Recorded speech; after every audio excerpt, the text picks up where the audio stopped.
Hello दोस्तों, सभी को नमस्कार। और हम सभी आज कवर करने वाले हैं वसीयत के बारे में फ्रिक्वेंटली पूछे जाने वाले प्रश्न। यानी वसीयत क्या होती है, वसीयत क्यों बनाई जाती है, वसीयत कैसे बनाई जाती है, वसीयत बनाने के बाद उसे कहाँ रखना चाहिए, वसीयत का निष्पादक कौन होता है, वसीयत के लिए क्या गवाह जरूरी होते हैं। ऐसे अनेक प्रश्न होते हैं जो वसीयत के बारे में अनेक लोगों के दिमाग में होते हैं। आज के इस छोटे से वीडियो लेक्चर में हम लोग वसीयत के बारे में जो फ्रिक्वेंटली पूछे जाने वाले क्वेश्चंस हैं, जो हमारे दिमाग में फ्रिक्वेंटली क्वेश्चंस आते हैं रिगार्डिंग विल, उसे आज हम लोग कवर करेंगे।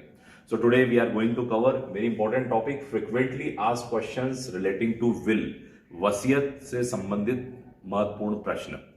तो सबसे पहले तो वसीयत को अंतिम इच्छा पत्र भी कहा जाता है। इसे अंतिम इच्छा पत्र इसलिए कहा जाता है क्योंकि व्यक्ति की इच्छा होती है मरने के पहले कि उसके मरने के बाद उसकी संपत्ति का बंटवारा कैसा हो, उसकी संपत्ति किसके पास जाए, वो एक डॉक्यूमेंट लिख देता है। उस डॉक्यूमेंट को वसीयत कहा जाता है। तो सबसे पहले हम बात करेंगे वसीयत की। वसीयत है क्या? तो प्रश्न आता है कि वसीयत क्या है। तो वसीयत एक लीगल डॉक्यूमेंट है, एक ऐसा लीगल डॉक्यूमेंट जो मरने के बाद एक्टिव होता है। बाकी सारे डॉक्यूमेंट जीवित रहते ही एक्टिव होते हैं, लेकिन ये इकलौता डॉक्यूमेंट है जो मरने के बाद एक्टिव होता है। इसी को वसीयत कहा जाता है। वसीयत उर्दू शब्द है। इसे हिंदी में अंतिम इच्छा पत्र और इंग्लिश में इसे विल कहा जाता है। तो वसीयत एक लीगल डॉक्यूमेंट है जिसमें एक व्यक्ति मरणोपरांत यानी मरने के बाद अपनी संपत्ति किस किस के पास जाए, किसको देना चाहता है, भले वो चल संपत्ति हो या अचल संपत्ति हो, मूवेबल प्रॉपर्टी हो, इमूवेबल प्रॉपर्टी है, उसके बारे में पूरी वो व्यवस्था कर देता है।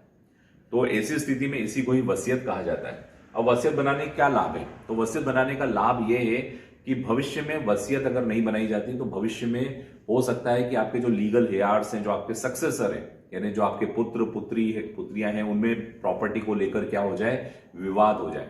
तो उस विवादों को दूर करने के लिए कि भविष्य में हमारे उत्तराधिकारी लड़े नहीं, आपस में जो लीगल हेयर्स हैं वो आपस में ना लड़े, उनके बीच में प्रेम सद्भाव बना रहे, प्रॉपर्टी को लेकर कोई विवाद ना हो, इसके लिए संपत्ति को बनाया जाता है।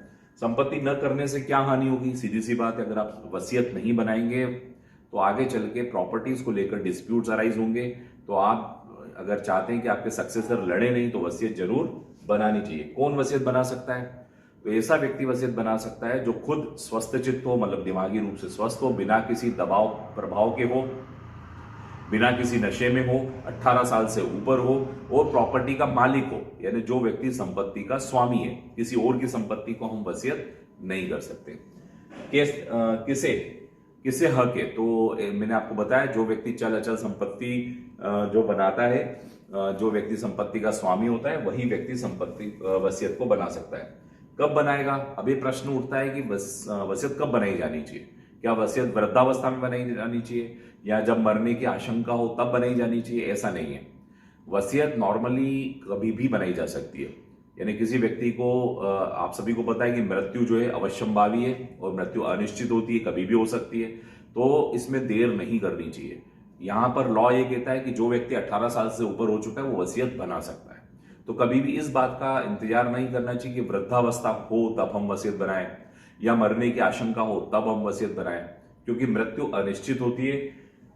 वृद्ध हो तब बनाए, ये आवश्यकता नहीं। 18 वर्ष से ऊपर होने के बाद कभी भी वसीयत का निर्माण किया जा सकता है। और ये एक इंपॉर्टेंट बात है कि वसीयत को बनाने के बाद कैंसिल भी किया जा सकता है।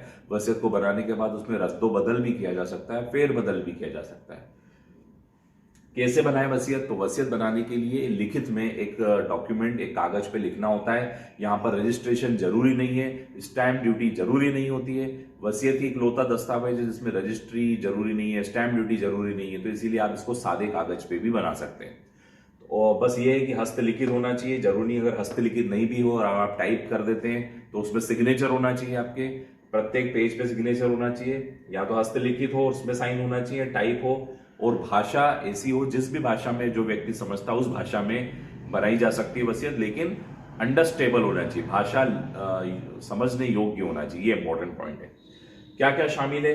तो वसीयत के अंदर वो सारी डिटेल डालनी चाहिए। कौन व्यक्ति वसीयत बना रहा है, कौन व्यक्ति, उसका पूरा आइडेंटिफिकेशन, यानी उस व्यक्ति का नाम, उसके पिता का नाम, उसकी आयु, उसका एड्रेस, फिर प्रॉपर्टीज कौन सी है, उस प्रॉपर्टीज का पूरा विवरण, चल संपत्ति है, अचल संपत्ति है, उस प्रॉपर्टी का बिल्कुल प्रॉपरली स्पेसिफिकेशन होना चाहिए। कौन सी प्रॉपर्टी, प्लॉट नंबर क्या है, उसका मेजरमेंट क्या है, ये सारी बातें, और सिग्नेचर भी होना चाहिए। तो दीज आर वेरी इंपॉर्टेंट कि वसीयत में क्या क्या शामिल होना चाहिए। गवाह, क्या गवाह होना चाहिए? यस, वसीयत में 2 गवाह होना चाहिए, उन दोनों गवाहों का भी नाम पता होना चाहिए। अब ये जरूरी नहीं कि गवाह भी वसीयत पढ़े, वसीयत में क्या लिखा है ये जरूरी नहीं होता है। सिर्फ ये जरूरी है कि गवाह के नाम पते और उनके हस्ताक्षर होने चाहिए। एग्जीक्यूटर, यहां पर एग्जीक्यूटर कौन होता है?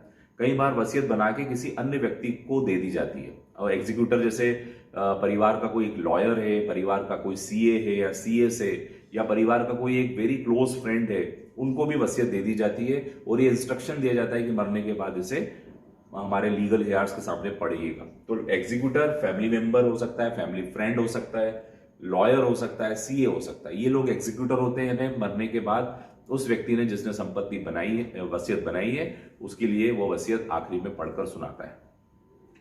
अब वसीयत के एक और प्रश्न उठता है, क्या नोटराइज होना चाहिए कि रजिस्टर्ड होना चाहिए?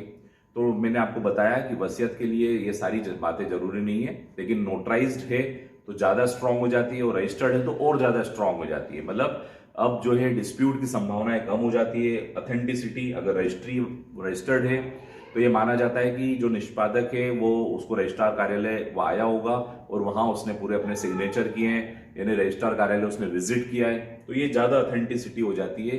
नोटराइज उससे थोड़ी कम ऑथेंटिसिटी होती है, और जो आखिरी जो सादे कागज पे लिखी गई है वो और कम ऑथेंटिसिटी होती है। लेकिन तीनों ही वसीयत प्रमाणित होती है, तीनों ही वसीयत मान्य होती है। वसीयत में समस्त अचल और चल संपत्ति का ब्यौरा रख सकते हैं, और ये कहीं ऐसी जगह पे स्टोर करना चाहिए, ऐसी जगह पर वसीयत रखना चाहिए कि वो इजीली मिल जाए। तो वसीयत आसानी से मिल जाए ऐसी जगहों पर रख देना चाहिए, या नहीं तो कैप्ट इन सेफ।